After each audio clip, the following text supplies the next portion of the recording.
जय वंशाकल्पतरुभ्यश्च कृपा सिंधुभ्यैव च पतितनां पावनेभ्यो वैष्णवेभ्यो नमो नमः। हरे कृष्ण।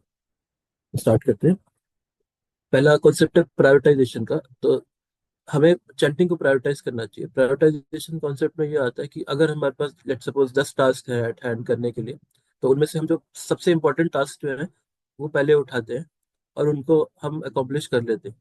तो इससे क्या होता है, हमारा जो अच्छा अच्छा टाइम और अच्छी एनर्जी जो है उन टास्क को अकॉम्प्लिश करने में लगती है जो इंपॉर्टेंट है। तो इसीलिए हमें चैंटिंग को प्रायोरिटाइज करना चाहिए। दिन के पहला पहला टास्क जो हमें अपना चैंटिंग को देना चाहिए। तो हमें जितना हो सके अटेंटिव जपा करना चाहिए। तो एक ईट दैट फ्रॉग फिलोसफी भी है, उसमें कहते हैं कि जो आपका सबसे दिन का मुश्किल कार्य है, जो ज्यादा टाइम टेकिंग टास्क है, उसको आप पहले कर सकते हैं। तो इसी तरह से हमें चैंटिंग पहले करना चाहिए और उसको प्रायोरिटाइज करना चाहिए। प्रायोरिटीज हमेशा जैसे आपकी डिवोशनल, नॉट इवन चैंटिंग, आपकी डिवोशनल एक्टिविटीज है और कोई और टास्क है, तो आप डिवोशन को अगर प्रायोरिटी देते हैं तो भक्ति में आपकी प्रोग्रेस निश्चित है। हरे कृष्ण। तो दूसरा, डी प्रायोरिटाइज बैड टेंडेंसीज। तो कुछ चीजें बाद में कर लेनी चाहिए। जैसे आपको क्रिकेट मैच देखने का मन है, तो आप उसको डी प्रायोरिटाइज कर सकते हैं। जैसे एक दुकान के बाहर लिखा था उधार कल से शुरू, तो वो उधार नहीं देना चाहता था, तो आप कभी भी जाएंगे कहेगा कल कल उधार, कल से उधार शुरू होगा। तो इस तरह से आप अपनी जो बुरी टेंडेंसीज है उनको डी प्रायोरिटाइज कर सकते हैं। कोई मूवी आपको देखनी है, कल देखेंगे, कोई बात। तो इस तरह से आप अपनी बुरी टेंडेंसीज को कम कर सकते हैं और इवेंचुअली उनको खत्म ही कर सकते हैं। हरे कृष्णा। तो यहाँ पे प्रभुपाद जी क्या रिकमेंड करते हैं, health is number one, chanting is number two, service is number three and then comes reading. Hare Krishna. तो हमें अपनी हेल्थ को भी प्रायोरिटाइज करना चाहिए। तो हेल्थ का जो 80% जो होता है हमारा डाइट होता है, 10% हमारा लाइफस्टाइल होता है। तो अगर आप मॉर्निंग में उठ रहे हैं तो ये शाम को आपको जल्दी भी सोना होता है, ये सब चीजें हैं। साथ में एक्सरसाइज थोड़ा बहुत करना चाहिए सबको। तो उसमें रजोगुणी, आप जिम वगैरह जाते हो, जा सकते हैं। सत्वगुणी एक्सरसाइज कर सकते हैं, तो रजोगुण का यूज हम अपनी सर्विसेज में कर सकते हैं। सत्वगुणी एक्सरसाइज जैसे योगा प्राणायाम कर सकते हैं। That will support your devotional life also. Hare Krishna. तो दैट्स अबाउट द हेल्थ। एक श्रीमद् भागवतम का श्लोक है, सायं प्रातः गृणान भक्त्या दुखात ग्रामात विमुच्यते। तो whoever carefully recites mysterious appearances of Lord with devotion in the morning and in evening gets relief from all miseries of life। तो भगवान के गुणानुवर्णन जो करते हैं आप सुबह और शाम जो करता है, उसको उसके सारी जो लाइफ की जो मिजरीज हैं वो खत्म हो जाती है। तो इस तरह से हमें कोशिश करनी चाहिए सुबह उठ के जितना हो सके चैंटिंग करना, और शाम को भी थोड़ा बहुत हमें करना चाहिए। वैसे तो यशस्त्री संध्यम, तो अपने गुरु की जो महिमाओं का गान जो है हमें त्रिसंध्या के टाइम करना चाहिए। बट यहाँ पे प्रातः और साय को भी हम कर सकते हैं, तो दैट इज ऑल्सो बेनिफिशियल। हरे कृष्ण। तो फिर दूसरा, भक्तों की कृपा हमारे ऊपर, भक्तों की वैसे बहुत कृपा वैसे ही बरस रही है। जैसे बहुत सारे लेक्चर्स आते हैं ऑनलाइन, तो प्रभु जी के भी बहुत लेक्चर्स होते हैं, उनको हमें श्रवण करना चाहिए, कंसंट्रेशन के साथ लिसन करना चाहिए। तो उससे हम हमें समझना चाहिए कि वो what what he wants to impart to us, क्या वो समझाना चाहते हैं। उसको अगर हम श्रवण ढंग से करेंगे तो we will grasp it. Listening जितनी हमारी अच्छी होगी, तो वो listening, good listening is also a service. अगर आपके पास जैसे मंदिर से कोई सेवा नहीं मिली, अगर आप प्रॉपरली उसको लिसन करते हैं, दैट इज ऑल्सो सर्विस। तो वो बहुत अच्छी सर्विस है।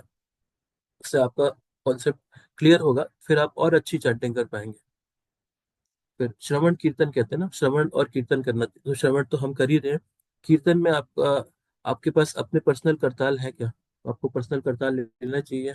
और जो वैष्णव भजन है, वैष्णव भजन आपको सुनना चाहिए। और उनके लिरिक्स पढ़ने चाहिए, उनके वर्ड मीनिंग समझने चाहिए। तो एक्चुअली में वैष्णव भजन है क्या? तो जो भी बहुत एक्सॉल्टेड वैष्णव जो लोग थे, उन्होंने अपने भावों को उसमें एक्सप्रेस किया है।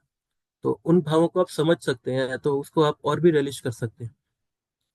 और जो जो उनके भाव थे उनको आप समझ सकते हैं, तो आप डिवोशन को और रिलीज कर सकते हैं इस तरह से। तो डिस्ट्रेस करने के लोगों के अलग अलग तरीके होते हैं। तो उसमें कीर्तन भी एक डिस्ट्रेस करने का तरीका है। तो अगर आप कीर्तन करेंगे, कोई वैष्णव भजन गाएंगे, तो उससे आपके कई जो डाउट्स हैं वो अपने आप ही क्लियर हो जाएंगे। जैसे कई भजन है, जैसे मम मन मंदिरे है, हरि हरि विफले जन्म गवाइनो, षट गोस्वामी अष्टकम है, इस तरह से बहुत सारे भजन है। तो कभी भी हम लोग जैसे ट्रिप्स पे जाते हैं, जैसे बस में बैठ के जाते हैं, तो कई बार ऐसा होता है कि कोई भी सारे भक्त चुप रहते हैं, कोई कीर्तन नहीं कर रहा, लेकिन जो कीर्तनिया होते हैं वो कहते हैं अरे यहाँ पे कोई कीर्तन नहीं करता है क्या। तो ये एक हैबिट होना चाहिए हमें, कीर्तन भी अपने हैबिट्स में इनकलकेट करना चाहिए। तो वैष्णव भजन हमें सुनना चाहिए। और रिसेंटली अनाउंस हुआ है कीर्तन क्लासेस भी चल रही हैं, ऑल्दो पहले से चल रही थी, अभी फॉर्मली और अच्छे से कीर्तन क्लासेस शुरू हो रही हैं। तो we should try to join the kirtan classes. तो that will be a very good activity. Hare Krishna. फिर एक कॉन्सेप्ट पे आते हैं, कर्म। तीन तरह के कर्म होते हैं, संचित, क्रियमाण और प्रारब्ध कर्म होते हैं। तो इसको एक इलिस्ट्रेशन से समझते हैं। तो जैसे संचित कर्म जो होता है ना, जैसे अनाज का गोदाम है, तो बहुत सारा अनाज एक गोडाउन में रखा हुआ है। तो कहते हैं अनंत काल से अभी तक हमारे अनंत जन्म हुए हैं। तो एक जन्म में हमने एक पाप और एक पुण्य भी किया होगा ना। तो हमारे अनंत पाप है और अनंत पुण्य, that is the big godown. तो दैट इज हमारी संचित कर्म जो है। तो प्रारब्ध कर्म में क्या होता है, उस गोदान में से एक बोरी हमें दे दिया गया है, तो दैट इज हमारा प्रारब्ध कर्म, तो ये तो हमें भोगना ही पड़ता है।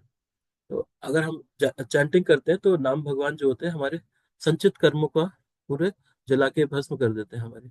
तो उसमें हमारे पाप कर्म भी आते हैं, जितने बहुत सारे पाप हमने किए हैं अनेक अनंत जन्मों में, तो वो सब जल जाते हैं और पुण्य भी जल जाते हैं। तो कहते हैं ना, अगर आपके पाप बचे हुए हैं या पुण्य बचे हैं तो आपको दोबारा जन्म लेके उनको भोगना पड़ता है। तो इस तरह से ये जब संचित कर्म पूरे जल जाते हैं, तो फिर eventually you are gradually progressing for your journey to back to godhead. Hare Krishna. प्रारब्ध के बारे में कई आपने सुना होगा, प्रारब्ध पहले रचा पीछे रचा शरीर, तुलसी चिंता क्यों करे भजले श्री रघुवीर। तो इस जन्म का हमारा काफी कुछ पहले से डिसाइडेड होता है। तो बहुत ज्यादा चिंता नहीं करनी चाहिए। यह है कि क्रिमांड कर्म जो होता है, क्रिमांड कर्म मतलब अभी हम जो कर रहे हैं, द इमीडिएट कर्म वी आर डूइंग, उसकी तरफ हमें कंसंट्रेट करना चाहिए और उसको अच्छे से करना चाहिए। हरे कृष्णा। एक और है, हानि लाभ जीवन मरण, यश अपयश विधि हार। तो ये सब चार चार चीजें हैं। हानि, what loss we will have, लाभ क्या प्रॉफिट होगा, जीवन मरण कितना हम जिएंगे, कब हम मरेंगे, यश अपयश कितना हमें फेम मिलेगा, अपयश कितना हमें डिफेम मिलेगा। काफी कुछ विधि से डिसाइडेड होता है। Hare Krishna. So this is about our prarabdha karma. तो इस तरह से तीन कर्म होते हैं, संचित, क्रियमाण और प्रारब्ध कर्म। तो क्रियमाण कर्मों पे हमें ज्यादा कॉन्सेंट्रेट करना चाहिए, जो हम कर रहे हैं अभी। हरे कृष्ण। तो ये सब कॉन्सेप्ट क्यों सिखाए जाते हैं, ultimately the main aim is to chant and be happy. तो चैंट एंड बी हैप्पी करना है। एक बार नारद जी ब्रह्मा जी के पास आए थे, उन्होंने पूछा था कि ये कली के इतने कलमशों से मैं कैसे बच पाऊंगा। तो ब्रह्मा जी तो, जैसे प्रभु जी बताते हैं ना, कमल कृष्ण प्रभु जी की, ब्रह्मा जी ने सारे वेदों का की रचना करी है। तो उन्होंने कहा कि सारे वेदों को मैंने पढ़ा है। इति षोडशकम नाम नाम कली कलमश नाशनम नत परतरो उपाय सर्व वेदेषु दृश्यते।